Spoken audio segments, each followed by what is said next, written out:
언젠가 지난주인가? 지난주였나? 안시성 가서 영화를 봤어요. 조윤성의 멋있는 대사가 몇 개 있더라고요.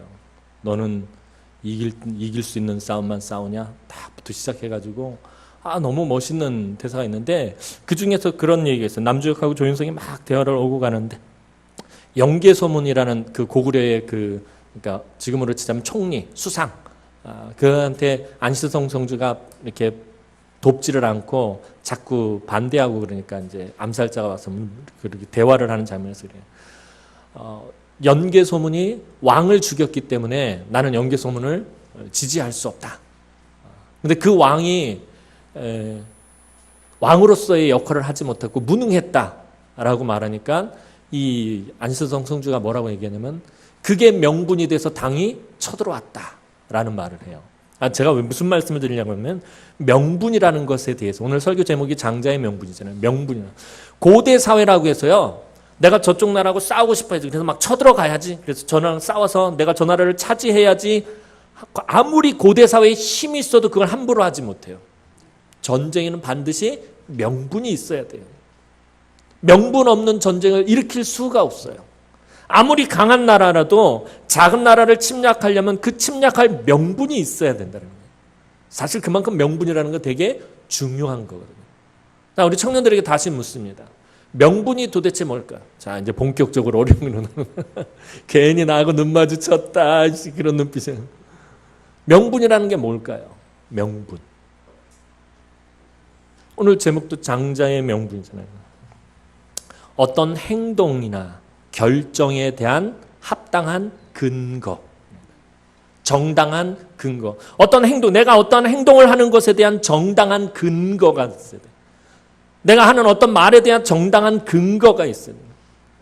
내가 어떤 것에 결정 내리는 것에 대한 정당한 근거가 바로 명분입니다. 명분이 있어야 이길 수가 있는 거예요. 무엇이든지. 이게 정치라는 그래요. 정치가 아주 지저분해서 저는 정치는 그렇게 관심이 없는데 정치에 싸우는 데 있어서 승리하는 가장 중요한 조건은 명분이에요. 어디가 명분을 가지고 있느냐에 따라서 승패가 결정이 되죠. 명분이라는 것이 그만큼 중요한 것입니다. 명분이 없는 행동과 결정은 힘이 없어요. 아무런 영향력이 없다라는 것이죠. 그만큼 명분이라는 것이 중요합니다. 오늘 설교하면서 말씀드리고자 하는 것은 여러분들의 신앙의 명분은 어디 있느냐라는 거예요. 여러분들이 행동하는 것, 여러분들이 섬기고 헌신하고 봉사하는 그 신앙의 정당한 근거가 어디 있느냐라는 거예요.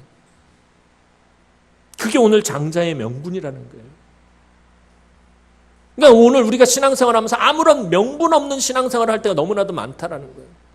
명분 없는 봉사, 명분 없는 헌신, 명분 없는 섬김이기 때문에 도대체 내가 뭘 하는지도 모르는 거예요. 그러니 그 봉사와 섬김과 헌신에 아무런 힘이 없는 거예요. 심지어 우리가 예배를 드리는데 예배에 명분이 없어요. 내가 왜 예배 드리는 줄조차 모르고 아침에 우리가 교회에 나올 때가 많다는 거예요. 여러분들이 예배 드리는 근거가, 정당한 근거가 어디 있느냐라는 거예요. 여러분들이 신앙생활하는 정당한 근거가 어디 있어요? 우리 청년들 신앙생활하는 그 정당한 근거가 어디 있느냐라는 거예요. 오직 우리 주 예수 그리스도의 십자가에 달린 그것만이 저와 여러분들의 유일한 명분이다라는 거예요. 예수의 십자가 외에는 우리의 명분이 있을 수 없다는 거예요. 예수의 그 십자가의 그 고난의 사랑 외에는 저와 여러분들에게 아무런 명분이 없다라는 거예요. 주님께서 그 십자가에서 당신의 생명을 바쳐서 우리를 하나님의 자녀 삼아 주셨기 때문에 이 명분이 없으면 여러분들 나중에 하나님 앞에 갈 때 천국 문 앞에 섰을 때 분명히 질문을 받게 될 거예요. 네가 천국에 들어올 수 있는 명분이 어디 있느냐라고 말했을 때 여러분들 뭐라고 대답을 하실 거예요? 저는 세상에 있을 때 돈도 많이 벌었고요. 저는 봉사도 많이 했고요. 저는 섬김도 많이 했고요. 저는 여전도 회장으로 했고 난 주방 봉사도 많이 했고 나는 청년회 회장도 했고 그래서 이것이 명분이 있느냐는 거예요. 절대로 그런 명분으로는 들어갈 수가 없다는 거예요. 하나님 앞에 설 수 없다는 거예요. 아무리 힘이 없고 무능력하고 가진 것이 없어도 이 땅에 살면서 가난하게 살았고 아무런 능력이 없었고 아무런 지식이 없었고 아무런 배운 것이 없었어도 천국 문 앞에 섰을 때 네가 천국에 들어갈 수 있는 명분이 무엇이냐라고 천사가 물었을 때 나는 아무런 공로 없고 오직 우리 주 예수 그리스도의 십자가 외에는 아무것도 없습니다. 그 사람만이 정당한 천국에 들어갈 명분이 있다라는 거예요. 신앙생활하면서 우리가 어떤 명분을 가지고 신앙생활하는 중요한 거예요. 청년들도 마찬가지. 제가 늘 청년들한테 하는 말이 뭐냐면 좀 개념 있게 신앙생활하자고요. 너무 개념 없이 신앙생활할 때가 많다는 거예요. 청년들뿐만 아니라 요즘 우리 한국교회, 조국교회 성도들이 문제가 그거예요. 개념이 없다라는 거예요. 내가 왜 예수를 믿는지도 모르고 내가 왜 교회를 다니는지 모르고 이 시대에 어떻게 살아가야 되는지에 대한 전혀 고민도 근심도 없고 현실의 문제에 너무 우리가 안주하고 있다는 거예요. 전에 살펴봤던 학계에서라든지 요즘 새벽에 강론하고 있는 스가랴서의 문제는 뭐냐면 백성들의 문제는 현실의 문제에 너무 부딪혀 있다는 거예요. 현실의 문제에만 우리가 너무 급급해서 살아가고 있다는 거죠. 오늘 본문에 등장하는 두 사람이 있어요. 야곱과 에선. 이 두 사람 명분, 장자의 명분을 놓고 이 두 사람이 어떤 모습을 보이고 있는지 오늘 한번 살펴보면서 은혜를 나눴으면 좋겠어요. 아브라함의 약속의 후사였던 이삭에게 쌍둥이 아들이 있었습니다. 우리 교회도 쌍둥이 참 많아요. 그죠? 지난주에도 쌍둥이 하나씩 하고 갑절로 받고 얼마나 좋고. 저도 사실은 막내 요한이 태어날 때 쌍둥이였으면 이게 마지막일 것 같은데 이왕 마지막에 쌍둥이 나요. 1타 2피 그래가지고서는 그래도 1타 2피 그런데 알아듣는 사람들은 뭐지? 뭐 권사님은 바로 알아들으시네. 이렇게 쌍둥이였으면 참 좋겠다 그러는데 이삭에게도 쌍둥이가 있었어요. 장남이 에서였고 먼저 태어난 아이가 에서였고 차남이 야곱이었습니다. 에서는 먼저 태어났기 때문에 이삭의 장자였습니다. 원래대로라면 앞으로 아버지 이삭의 모든 것을 물려받게 될 아들이었습니다. 아버지의 재산은 그러니까 장자는 신명기 말씀을 보면 두 몫을 받게 돼 있다라고 말씀을 드렸잖아요. 그러니까 야곱과 에서가 원래대로 하면 아버지 재산의 3분의 2는 에서가 받고 3분의 1은 야곱이 받게 돼 있어요. 두 몫을 받아야 되니까. 그리고 아버지가 가지고 있던 모든 권리를 다 물려받게 돼 있었어요. 그게 장자가 가지고 있는 장자권이라는 거예요. 그리고 그뿐만 아니라 에서는 장자로서 하나님의 언약을 승계해야 한다는 점에서 매우 중요한 위치에 서 있어요. 그의 조부였던 아브라함과 하나님이 맺은 언약, 그리고 자기 아버지 이삭이 맺은 언약, 그것을 이어받아서 다음에 또 연결해야 되는 그런 역할에 있어요. 하나님의 언약은 상속자인 장자를 통해서만 이어지기 때문이었습니다. 그래서 이 장자권 매우 중요한 것입니다. 예를 들어서 어느 아버지가 이제 죽게 되어서 아들들에게 딱 아들들을 다 불러 모았어요. 아들들한테 물어봅니다. 누가 나의 것을 상속할 수 있느냐? 하나 아들이 딱 듣더니 아버지 제가 상속할 수 있습니다. 왜냐? 제가 제일 똑똑한 아들이기 때문입니다. 또 나의 재산을 상속할 누구냐? 또 아들 하나가 손을 딱 들어요. 넌 뭐냐? 제가 아버지한테 제일 잘했잖아요. 계속해서 한 명 한 명 말합니다. 넌 뭐냐? 저는 세상에 나가서 출세했습니다. 맨 마지막에 저쪽에 찌그러져 있던 한 아들이 뻘떡 일어나면서 손듭니다. 그래 누가 나의 재산을 상속할 수 있느냐? 접니다. 왜 네가 상속할 수 있느냐라고 묻으니까 너의 명분이 무엇이냐라고 물었는데 다른 아들이 다 그냥 꿇을 수밖에 없었어요. 그 아들이 뭐라고 말했냐면 저는 아버지의 장자입니다. 다른 형제들이 아무 말도 할 수 없었다는 거예요. 이 고대 사회에서는 이랬다는 거예요. 장자에게 모든 것이 다 주어지기 때문입니다. 이렇게 내가 아버지의 장자입니다 하면 아버지의 모든 권리와 재산과 명예가 그 아들에게 넘어가는 것입니다. 이것이 장자의 명분입니다. 아버지가 살아계실 땐 이 장자의 명분이라는 것이 사실 아무 힘이 없습니다. 아버지가 살아계실 때 힘을 발휘하는 것이 아니에요. 장자의 명분은. 모든 것을 다 누가 가지고 있기 때문에 아직 아버지가 가지고 있기 때문에 모든 권리, 모든 재산, 모든 힘, 모든 명예를 다 아버지가 가지고 있기 때문입니다. 하지만 아버지가 돌아가시면 이야기가 달라집니다. 이때부터는 모든 권리를 행사할 수 있습니다. 그래서 이 장자의 명분은 아버지가 살아계실 때는 아무런 효용가치가 없는 것 같아요. 아무 쓸데가 없는 물 한 컵만 컵만도 못한 것 같아요. 막 목이 말라 죽겠는데 물 한 잔 먹으면 얼마나 시원해. 근데 이 장자의 명분이라는 건 아버지가 살아계실 동안에는 아무런 효력을 발휘하지 않는 껍데기 같은 거죠. 그러나 사실 이것은 100% 보증된 것입니다.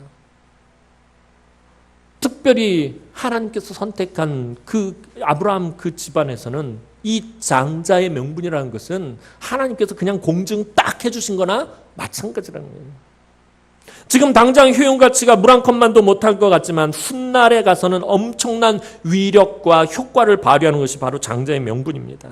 이제 그런 보증을 받은 아들이 누구냐면 에서였습니다. 에서와 야곱의 모습을 오늘 장자의 명분을 이야기하기 전에 먼저 두 사람의 모습을 비교하고 있어요. 에서와 이 야곱은 너무나도 상반된 모습과 성격을 가지고 있었습니다. 에서는 태어날 때부터 전신이 붉은 가옷 같다라고 기록하고 있어요. 이 털이 많은 가죽옷을 입은 것 같이 그렇게 태어났어요. 그러니까 에서는 엄마 뱃속에서 나오는 그때부터 털복숭이였다는 거예요. 보통 그러잖아요. 출산해서 처음 애를 받아봤을 때 머리가 시커멓게 돼서 나오는 애들이 있어요. 깜짝 놀라잖아요. 원래 머리숱이 없어야 되는데 머리가 타서 2대8 가르마까지 쫙 타고서는 그러고 태어나는 애들도 있답니다. 근데 이 에서는 머리털만 많은 게 아니라 온몸에 털이 북실북실해서 태어났다는 거예요. 아마 어쩌면은 리브가 깜짝 놀랐을지도 몰라요. 내가 원숭이를 낳았나 싶었을지도 몰라요. 온몸에 털이 많았습니다. 그리고 야곱은 아마 여느 아이들처럼 매끈한 피부를 가지고 태어났어요. 27절 말씀을 보면 이 형제들은 자라면서 더욱 그 성향이 달라집니다. 27절 말씀 보면 그 아이들이 장성함에 에서는 익숙한 사냥꾼이었으므로 들사람이 되고 야곱은 조용한 사람이었으므로 장막에 거주하니.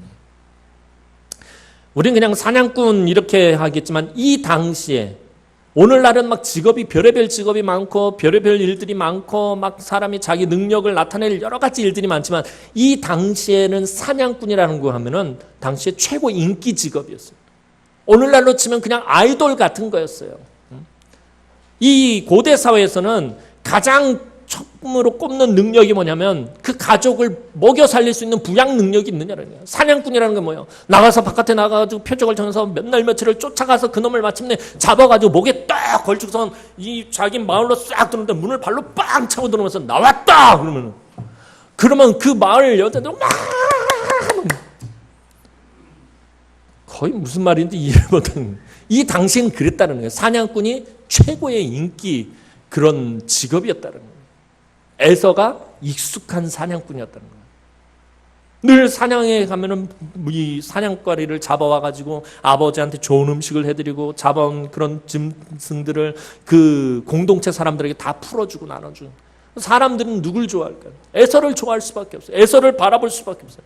와, 저 카리스마, 저 능력, 저 지도력, 와, 저 마초 같은 남성미, 쾌람 그런 거. 에서는 그런 사람이었다는 거예요. 그런데 야곱은 조용한 사람들, 장막에 거주했다. 근데 이게 장막에 거주했다라고 표현을 하는데 실제로는 이게 원전에서 어떤 의미냐면은 장막에서 양을 쳤다라는 의미를 가지고 있어요. 그래서 나중에 보면은 야곱이 삼촌 라반의 집에 가서 양을 치는데 양을 기가 막히게 잘 치잖아요. 삼촌을 아주 기가 막히게 속여가면서 그 양을 막 계속 늘려가는 이유가 뭐예요? 오늘날로 치자면은 야곱은 조용한 과학자 같은 사람. 그러니까 막 양을 막 친 게 아니라 양을 치면서 그 양의 성향을 잘 파악을 해가지고 어떻게 하면 양을 잘 칠 수 있을까 이런 거를 아주 그런 능력을 가지고 있었던 거예요. 그러니까 머리가 아주 뛰어난 사람이었던 거예요.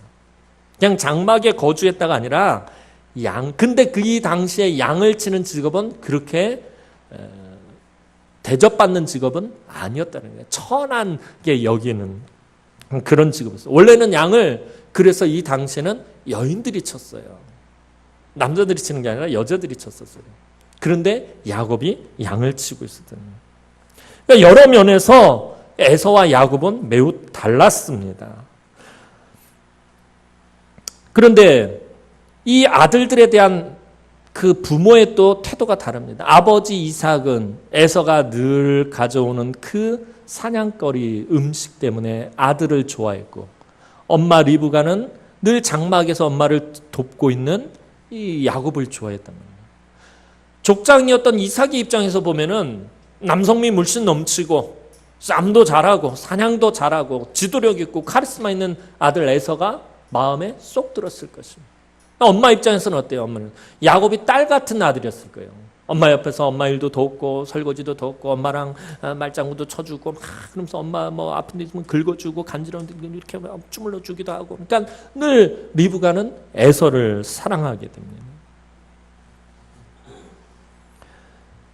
그런데 이 야곱은 장막 안에 거하면서 조용히 있으면서 다른 사람들 눈에 띄지 않게 있었지만, 그렇지만 그 마음 속에는 한 가지 불타오르는 것이 있어요. 장자에 대한 갈망이 그 안에 가득 타오르고 있었다는 거예요. 저것을 가질 수만 있다면, 저 장자의 명분을 내가 소유할 수만 있다면 좋겠다. 근데 전혀 내색을 하지 않아요. 사고를 치기 전까지 야곱은 한 번도 그것을 내색하지 않습니다. 그러니까 야곱이 얼마나 주도면밀한 사람인지 몰라요. 자기의 야망을 싹 숨기고선 끝까지 그러고 있어요. 그냥 아무도 모르게 그렇게 조용히 지내고 있었습니다. 이제 야곱은 서서히 자신의 이 야망을 성취하기 위한 작업에 들어갑니다. 나이가 들어가고 아버지가 이제 나이가 들면서 눈이 어두워지고 아버지가 건강이 점점 약해지는 것을 보면서 이제 때가 오겠구나. 그러면서 서서히 이 작업에 들어갑니다. 야곱은 장막에 늘 기거하면서 장막에 조용히 있었단 말이에요. 장막에서 늘 주변을 잘 살피고 있었어요. 그러면서 늘 놓치지 않았던 건 형의 일거수일투족을 놓치지 않았다는 거예요. 형이 사냥 갔다 돌아오면 어떤 모습으로 돌아오는지 관찰했습니다. 언제쯤 돌아오는지, 형이 돌아올 때는 어떤 모습으로 돌아오는지, 이런 것들을 다 일거수일투족을 주의 깊게 살펴봤어요. 야곱은 형이 사냥 갔다가 돌아올 때쯤이면 그 형 에서가 매우 지치고 허기진 그런 상태라는 것을 알게 됩니다. 그렇죠? 짐승을 막 쫓아다니면서 잡으러 뛰어다니다가 돌아오면 얼마나 지치고 얼마나 배가 고프겠어요. 오늘도 어김없습니다. 29절 말씀 보면 야곱이 죽을 쑤었더니 에서가 들에서 돌아와 심히 피곤하여 라고 기록되고 있어요. 자, 야곱이 죽을 쑤었더니 에서가 돌아와. 자, 이 본문만 본다면 마치 우연인 것처럼 보여요. 야곱이 죽을 쓰고 있는데 우연히 형이 사냥을 마치고 돌아오네. 근데 이게 원전 의미에서는 이거는 우연이 아니에요. 다분히 계획적인 것이에요. 야곱이 그동안 장막에서 조용히 기가하면서 형의 일거수일투족을 다 살피고 있다가 형이 돌아올 때가 되어서 죽을 쓰고 있었다라는 것입니다. 야곱이 그물을 쳐놓고 기다리고 있을 때 에서는 사냥을 마치고 집으로 돌아오고 있었어요. 본문은 그가 심히 피곤하였다라고 기록되어 있습니다. 에서 매우 지치고 피곤하고 배고픔에 가득 차 있었어요. 그런데 어디선가 기가 막힌 냄새가 나는 것입니다. 팥죽을 쓰는데 요즘 같아서는 크게 어떻게 했는데 이 당시에 먹을 거리가 뭐가 있었어요. 요즘은 별의별 음식들이 많지만 이 당시에는 먹을 음식거리가 한정되어 있었어요. 팥죽이면 굉장히 귀한 음식이었을 것이에요. 냄새가 풀풀 나는. 일부러 팥죽을 쓰면서 이랬을 수도 있고, 전어를 구우면은 집 나간 며느리도 돌아온다고, 팥죽을 쓰면 집 나간 형이 돌아온다는. 팥죽을 쓰면서 아주 준비를 잘했다는 거예요. 에서가 지치고 배고픈데 어디서 맛있는 냄새가 난다면 정신없이 그곳에 와서 봤더니 그곳에서 동생 야곱이 태연하게 앉아가지고 죽을 쓰고 있더라고요. 뭔가 이상하잖아요, 조짐이. 제가 의심이 많은지 몰라도 제가 에서였다면 이건 뭔가 조짐이 이상했을 텐데 너무나도 태연하게 죽을 쓰고 있으니까. 그리고 왜 마침 그때 죽을 쓰고 있느냐라는 거죠. 에서는 그 먹을 것을 달라고만 합니다. 아무런 생각이 없어요. 30절 말씀 보면 야곱에게 이르되 내가 피곤하니 그 붉은 것을 내가 먹게 하라 한지라. 그러므로 에서의 별명은 에돔이더라. 에서는 참을 수 없는 배고픔에 그저 먹을 생각밖에 하지 않고 있었다는 거예요. 에서는 어떤 사람이냐면 현실의 문제에 매여 있는 사람. 지금 야곱에게 있어서 현실의 가장 중요한 문제는 뭐예요? 배고픔이에요. 현실에 배고프다라는 그 문제에 아무 생각이 없는 그 현실의 문제에 매달려서 정말 지금 자기가 위험한 상황 가운데 있다는 것을 놓치고 있다는 거예요. 동생의 그 그모라에 자기가 걸려들었다는 사실을 놓치고 있었다는 거예요. 오늘 저와 여러분들이 신앙생활하면서 아까 말씀드린 것처럼 현실의 문제에 매달리고 현실의 문제에 부딪히면은 중요한 것을 놓치게 된다는 거예요. 명분을 놓치게 된다는 거예요.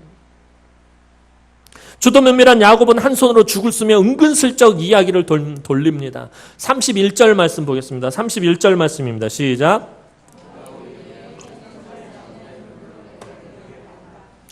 자, 야곱이 죽을 쓰면서 아주 얼마나 얄밉겠어. 그러면서 야, 그 먹을 것 좀 더, 내 동생아 좀 더, 내 배고파 죽겠다. 근데 형의 오늘 그 장자의 명분을 오늘 나에게 파셔.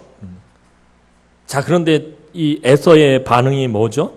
32절 말씀 보겠습니다. 32절 말씀입니다. 시작.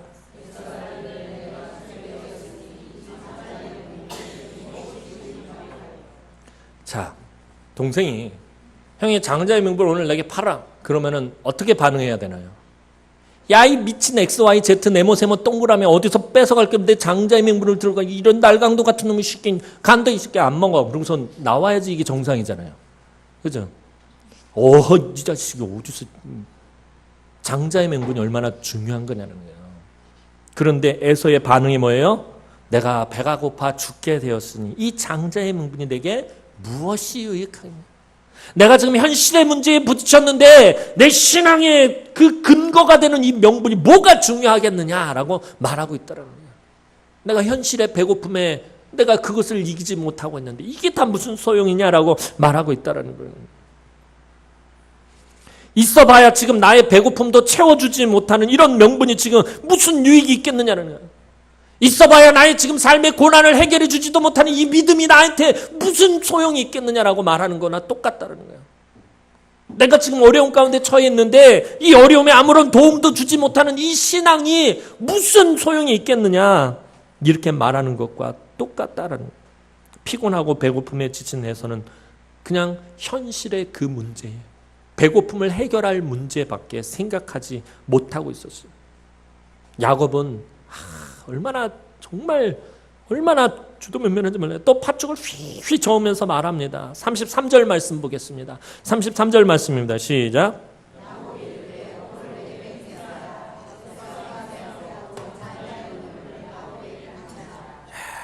지독해요, 야곱이. 오늘날로 치자면 그래요. 인감 찍어. 포기하겠다고 인감 찍어. 라고 말하는 거예요. 맹세해. 얼마나 지독하냐고. 이 정도까지 나오는데도 에서가 정신을 못 차립니다. 장자의 명분을 야곱에게 판지라. 이런 에서를 보고 본문은 에서가 장자의 명분을 가볍게 여겼다라고 기록하고 있어요. 34절 말씀 보겠습니다. 34절 말씀입니다. 시작.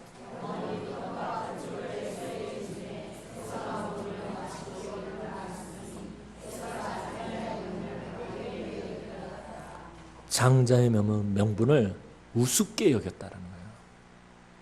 이게 나한테 무슨 유익이 있어? 지금 내가 내 현실의 삶의 문제도 지금 해결해, 내가 지금 배가 고파 죽겠는데 이 배고픔의 문제도 해결해 주지 못하는 이 장자의 명분이 무슨 소용이 있겠느냐. 장자의 명분을 아주 우습게 여긴 것입니다. 에서는 그것의 중요하고 진정한 가치를 알지 못했습니다. 이런 에서의 모습을 히브리서 12장 16절 17절에는 음행하는 자와 혹 한 그릇 음식을 위하여 장자의 명분을 판 에서와 같이 망령된 자가 없도록 살피라. 너희가 아는 바와 같이 그가 그 후에 축복을 이어받으려고 눈물을 흘리며 구하되 버림바가 되어 회개할 기회를 얻지 못하였느니라. 망령된 자다라고 성경은 말하고 있다는 거예요. 에서는 지금 현재 자기의 육체의 만족을 위해 자자손손 이어질 하나님의 언약의 축복을 야곱에게 그냥 홀랑 넘겨주고 말았다는 거예요. 야곱은 현실의 문제에 얽매여 있는 사람이에요. 아니, 에서는 이 현실의 문제에 얽매여 있는 사람이에요. 현실의 문제에 매여 있는 사람은 미래를 보지 못하는 사람이에요. 내일을 볼 수 없는 사람이에요.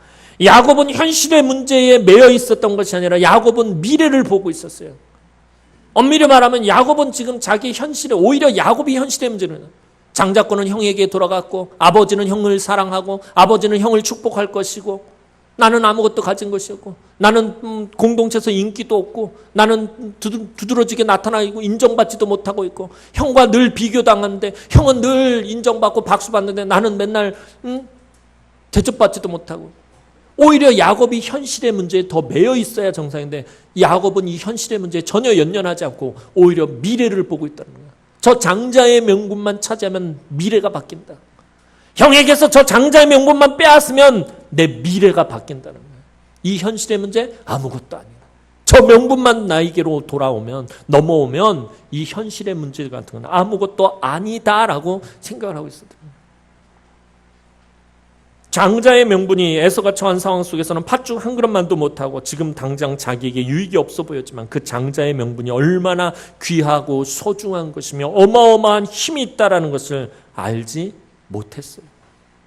그런데 에서가 나중에 이를 알고서는 울고불고 난리를 부렸지만 그때는 이미 아무 소용이 없게 됐어요. 모든 것이 다 야곱에게로 넘어가서 울고불고 아버지를 붙잡고, 아버지 나한테 축복할 것이 있지 않겠습니까? 조금이라도 나를 축복해서. 너에게 돌아갈 것이 아무것도 없다라고 야곱은 이삭이 말해요. 이미 늦었어요. 모든 것이 다 야곱에게로 다 넘어가 버리고 말았다라는 것입니다. 사랑하는 성도 여러분, 오늘 우리 신앙이, 우리의 믿음이 바로 이 장자의 명분과 같은 것입니다. 지금 당장에는 나에게 이렇다 할 눈에 띄는 어떤 유익을 내 삶에 주지 않습니다. 특별히 나의 육체의 그 어떤 만족감이나 풍요로움 더더욱이 없습니다. 그래서 우리는 이따금씩 우리는 이것을 별로 중요하게 여기지 않을 때가 덜어 있습니다. 그리고 이 세상도 이 장자의 명분이 아무것도 아닌 것처럼 여길 때가 많아요. 이 세상은 우리가 가지고 있는 믿음이 별거 아니라고 늘 말해주고 별거 아니라고 늘 보여줘요. 세상에 좋은 것들, 세상에 풍요로운 것들, 세상에 기름진 것들, 세상에 좋은 것들을 우리에게 제시하면서 네가 가지고 있는 그 믿음이라는 것, 그 명분이라는 것 아무것도 아니다라고 세상은 우리에게 그렇게 말합니다. 특별히 우리 청년들에게 세상은 항상 그래요. 네가 가지고 있는 그 작은 믿음, 그거 별거 아니야. 아무것도 아니야. 세상에서 줄 수 있는 것과 비교해 보아라라고 말합니다. 지금 당장 현실의 문제에서 우리 청년들은 취업의 문제, 결혼의 문제, 여러 가지 문제들이 있어요. 그 문제들을 가지고서는 우리에게 말합니다. 네가 가지고 있는 믿음의 명분을 보여봐라. 세상에 말합니다. 그러나 그 장자의 명분은 지금 효력을 발휘하는 것이 아니에요. 현실의 문제에 대해 효력을 발휘하는 것이 아니에요. 그래서 세상은 우리에게 계속해서 에서에게 풍겨온 팥죽의 냄새처럼 우리를 계속 자극한다는, 우리 청년들을 계속 자극한다는 거예요. 네가 가진 그 작은 믿음 별거 아니라 계속 자극을 한다는 거예요. 때로는 학교, 직장, 시험, 공부, 애인, 여러 가지 일들을 통해서 우리에게 있는 장자의 명분을 가볍게 여기게 만든다라는 거예요. 우리는 예수 그리스도의 십자가의 고통과 그 고난으로 하나님의 자녀가 되어, 즉 하나님의 장자로서 살아갈 수 있게 되었어요. 늘 말씀드리잖아요. 영접하는 자, 그의 이름을 믿는 자들에게는 하나님의 자녀가 되는 권세를 주셨으니 할 때 이 자녀는 그냥 아무런 자녀를 말하는 것이 아니에요. 이 장자의 명분을 가진 장자를 말하는 거예요. 하나님 나라의 자녀가 되었다는 거는 하나님 나라를 유업으로 물려받을 자가 되었다는 거예요. 하나님 나라를 유업으로 물려받을 자는 어떤 사람만이 유업을 물려받을 수 있어요? 장자만이 물려받을 수 있다는 거예요. 하나님 나라에 들어갈 수 있는 건 장자만이 들어갈 수 있다는 거예요. 그 하나님 나라를 내가 상속했기 때문에 그 상속권은 장자에게 있어요. 근데 하나님의 자녀가 되었다는 것, 저와 여러분들이 하나님의 자녀가 되었다는 건 하나님의 장자가 되었다는 말과 똑같은 거예요. 이 장자의 명분을 우습게 여긴다는 거예요, 세상은. 우리에게 다가오는 세상의 많은 것들에게 조금씩 그런데 우리가 그것을 오늘 에서처럼 팔아버린다라는 거예요. 우리 예전부터 이런 것에 익숙합니다. 대학에 들어가면 열심히 신앙생활을 해야지. 고3 때는 공부만 열심히 하고 대학 들어가면 그때 청년활동 열심히 하면서 대학부 활동 열심히 하면서 그렇게 열심히 해야지. 내가 취업해서 좋은 직장에 들어가면 내가 열심히 헌신해야지. 내가 좋은 배우자를 만나서 가정을 이루면 내가 열심히 헌신해야지. 그리고 계속해서 팔아먹어요. 나중에 더 이상 팔 게 없어지면 어떡합니까? 모든 것을 포기하고 나의 꿈과 비전 모든 것들을 포기하고 아예 자기 자신을 팔아버립니다. 그런데 중요한 것은 정말 믿음이 필요한 날이 오게 된다라는 거예요. 장자의 명분을 요구받는 날이 오게 된다라는 거예요. 그때 가서는 에서처럼 울고불고 후회도 아무 소용이 없어요. 전에 한번 예화를 드린 것 같아요. 어떤 사람이 사막을 여행하고 있었어요. 사막을 여행하는 동안 그만 길을 잃어버려가지고 물이랑 식량이랑 다 먹고 이제 마실 물도 없어서 며칠을 목말라서 막 다 죽게 생겼는데 갑자기 그 앞에 어떤 사람이 지나가는 거예요. 넥타이 장수예요. 넥타이 장수는 넥타이 하나 사라고 그러는데 넥타이 말고 나에게 물을 좀 주세요. 내가 가진 건 물은 없고 이 넥타이를 사시라고. 이 넥타이가 정말 중요하다고. 다 필요 없다고. 지금 나한테 필요한 건 물 한 방울이지 그 넥타이가 무슨 소용이 있느냐고. 사막에 그리고 무슨 넥타이 장사냐고. 말도 안 되는 소리 하지 말고 물이나 내놓으라고. 난 물을 드릴 수가 없다. 물이 없다고. 내가 줄 수 있는 건 넥타이밖에 없다고. 그리고 그 넥타이 장수와 헤어졌어요. 이 사람이 한참 길을 헤매가다 저 멀리서 오아시스가 보이는 거예요.